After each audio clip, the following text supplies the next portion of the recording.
17 കോടി രൂപയുടെ ഒരു ഹാൻഡ് ബാഗ് നിർമ്മിച്ചാൽ വിറ്റുപോകുന്ന രാജ്യമാണോ ഇന്ത്യ? അതെ എന്നാണ് ഉത്തരം. ഈ ഹാൻഡ് ബാഗ് നീത അംബാനിയുടെ കൈവശമാണ് ഉള്ളത്.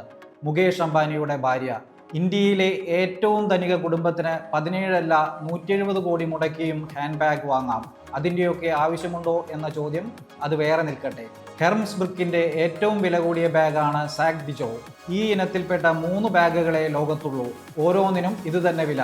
17 കോടി രൂപ ഏതായാലും ഈ ബാഗിൽ കൊള്ളില്ല. ആവശ്യത്തിനല്ല, ആഡംബരത്തിന്റെ പ്രകടനമാണ് ഈ ബാഗ് എന്ന് ചുരുക്കം. ഫാഷൻ ലോകത്തെ ഞെട്ടിച്ച നീത അംബാനി റിലയൻസ് ഫൗണ്ടേഷന്റെ ചെയർപേഴ്സണും സ്ഥാപകയുമാണ്. ഡിസൈനർ മനീഷ് മൽഹോത്രയുടെ മുംബൈയിൽ നടന്ന ദീപാവലി ആഘോഷത്തിലാണ് നീത അംബാനി ഏവരെയും അമ്പരപ്പിച്ചത്. തികച്ചും കിടിലനാണ് അതിലെ ഡയമണ്ട് വർക്കുകൾ. 18 ക്യാരറ്റ് വൈറ്റ് ഗോൾഡിൽ തീർത്ത ഇതിൻ്റെ ബോഡിയിൽ 3025-ലധികം ഡയമണ്ടുകളാണ് പതിപ്പിച്ചിട്ടുള്ളത്. അതായത് 111.09 ക്യാരറ്റ് ഡയമണ്ടുകൾ. ഒരു സാധാരണ ബാഗിൽ ഒതുങ്ങാതെ ഈ കലാസൃഷ്ടി ഒരു ആഭരണത്തിൻ്റെ രൂപത്തിൽ കൂടിയാണ് ഡിസൈൻ ചെയ്തിരിക്കുന്നത്.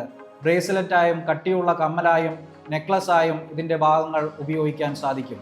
ഈ ആഡംബര വിസ്മയത്തെക്കുറിച്ചുള്ള നിങ്ങളുടെ അഭിപ്രായങ്ങൾ കമൻറ്റ് ചെയ്യുക. ഇത്രയും വില കൂടിയ ആഡംബര വസ്തുക്കൾ ഉപയോഗിക്കുന്നതിനെക്കുറിച്ചുള്ള അഭിപ്രായങ്ങളും കമൻറ്റ് സെക്ഷനിൽ പങ്കുവയ്ക്കുക.